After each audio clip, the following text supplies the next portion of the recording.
মহাকায় সূৰ্যকৌটি সমপ্ৰভম নিৰ্বিঘ্নম কুৰ্মে দেব সৰ্বকাৰ্যেষু সৰ্বদা। নমস্কাৰ প্ৰিয় বন্ধুসকল, মোৰ ইউটিউব চেনেল সকলোকে স্বাগত জনাইছোঁ।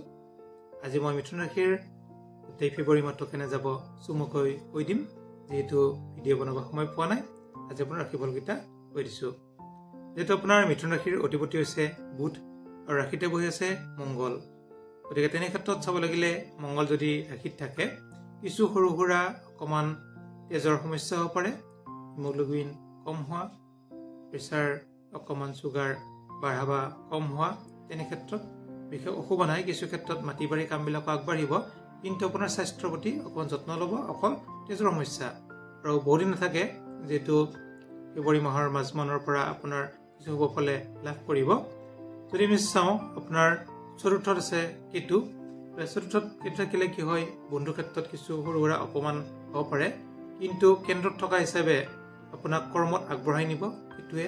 তেনে ক্ষেত্ৰত অতি হ'ব। যিসকলে প্ৰাইমাৰী শিক্ষা বা উচ্চ শিক্ষা কৰি আছে তেওঁলোকৰ কাৰণে অতি হ'ব।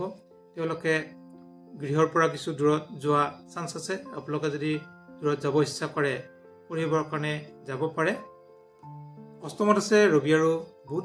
যিহেতু আপোনাৰ ৰাশিৰ অধিপতি অষ্টমত থকাৰ কাৰণে বুধে কিছু অকণমান অশুভ ফল প্ৰদান কৰিব, কিন্তু বুধায়িত্ব যোগ হৈ থকাৰ কাৰণে ৰবি আৰু বুধ যিহেতু একেলগে আছে, তেনে ক্ষেত্ৰত আপোনাৰ অতি শুভ। বুধায়িত্ব যোগ যেতিয়া থাকে এই যুগৰ কাৰণে আপুনি শুভ ফল লাভ কৰিব, কিন্তু অকল বুধটো অকণমান অশুভ আছে। বুধবাৰে পাৰিলে নিৰামিষ খাব, বুধবাৰে পাৰিলে সৰু ল'ৰা ছোৱালীক পায়স খুৱাব পাৰে, তেতিয়া আপোনালোকে ভাল ফল লাভ কৰিব। আৰু ভাগ্য গৃহত আছে শনি আৰু চন্দ্ৰ। চন্দ্ৰ যিহেতু বেছিদিন নাথাকে, দুদিন থাকিব, গতিকে চন্দ্ৰই বিশেষ আপোনালোকৰ এফেক্ট নকৰে, কিন্তু শনি থকাৰ কাৰণে শনিয়ে ভাল ফল প্ৰদান কৰিব। যিহেতু শনি স্বগৃহী, নিজৰ ঘৰত আছে, ভাগ্য বৃদ্ধি কৰিব। টকা পইচাৰ ক্ষেত্ৰত আপোনালোকে আগবাঢ়ি পৰিব, বহুখিনি শুভ ফল লাভ কৰিব শনিৰ কাৰণে। শনিয়ে যেতিয়া ভাগ্যত থাকে ভাগ্য বৃদ্ধি কৰে, কৰ্মত থাকিলে কৰ্ম বৃদ্ধি কৰে। ঠিক তেনেকুৱাকৈ শনিয়ে আপোনালোকৰ ভাগ্য বৃদ্ধি কৰাত মান সন্মান, ধন ধান, কৰ্ম এইবিলাক পোৱা যুগ আছে। যিসকলৰ বিবাহৰ ক্ষেত্ৰত আগবাঢ়িব পৰা নাই তেওঁলোকে বিবাহৰ ক্ষেত্ৰত আগবাঢ়িব পাৰিব। যিহেতু সপ্তমপতি বৃহস্পতি আপোনাৰ দ্বাদশত আছে, যদিও বৃহস্পতি আৰু শুক্ৰ ক্ষেত্ৰ বিনিময় যোগ হৈছে, আপোনাৰ সপ্তমপতি বিবাহৰ অধিপতি হিচাপে বৃহস্পতি অতি শুভ। দ্বাদশত থাকিলে অশুভ ফল প্ৰদান কৰে, যদিও ক্ষেত্ৰ বিনিময় যোগ আছে বৃহস্পতি আৰু শুক্ৰৰ। সেইকাৰণে এই ফলটোত আপোনালোকে ভাল ফলে লাভ কৰিব এই ক্ষেত্ৰ বিনিময়ত। যিহেতু বৃহস্পতি ঘৰত শুক্ৰ আৰু শুক্ৰ ঘৰত বৃহস্পতি বহিছে, তেনে ক্ষেত্ৰত শুভ ফল লাভ কৰিব। গোটেই বিয়া বাৰুৰ ক্ষেত্ৰত আপোনালোকে আগবাঢ়িব পাৰে। আৰু চোৱা যায় আপোনালোকৰ একাদশত, যিহেতু দশমত শুক্ৰ আৰু ৰাহু আছে। কৰ্মক্ষেত্ৰত শুক্ৰ আৰু ৰাহু থকাৰ কাৰণে LIC, বেংকত এইবিলাকত কিন্তু ভাল ফল লাভ কৰিব, আপোনালোকে আগবাঢ়িব পাৰিব। শুক্ৰৰ কাৰণে যিসকলে ডক্টৰ, ইঞ্জিনিয়াৰ, ছায়েন্স পঢ়া ল'ৰা ছোৱালী আছে তেওঁলোকক কিন্তু কৰ্ম পোৱা যোগ দেখা যায়।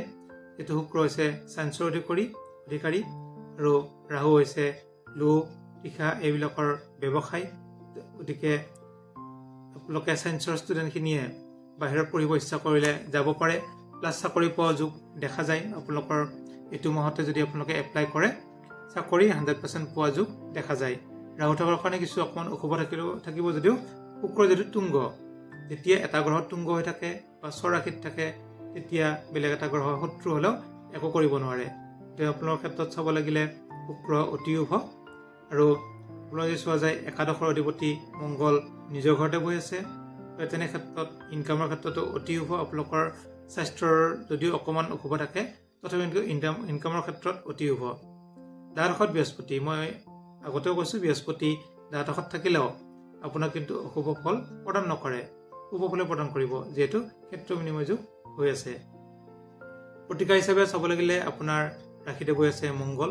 গতিকে মংগলৰ কাৰণে হনুমান চালিচা পাঠ কৰিব মংগলবাৰে, আৰু যদি পাৰে হনুমান মন্দিৰ দৰ্শন কৰক, অতি শুভ ফল লাভ কৰিব। তেনে ক্ষেত্ৰত আৰু বিশেষ প্ৰতিকাৰৰ প্ৰয়োজন দেখা নাযায়। চন্দ্ৰ যিহেতু বহু সময় নাথাকে, এটা ঘৰৰ পৰা আন এটা ঘৰত 54 ঘণ্টা থাকে, গতিকে চন্দ্ৰই বিশেষ প্ৰভাৱ নেপেলায়। বুধৰ কাৰণে মই আগতেও কৈছোঁ সৰু ল'ৰা ছোৱালীক আপোনালোকে পায়স খুৱাব পাৰে। আৰু যদি কিবা সুধিবলগীয়া থাকে সুধিব পাৰে, যিমান পাৰোঁ ছুটিকৈ কৈ দিছোঁ। ধন্যবাদ।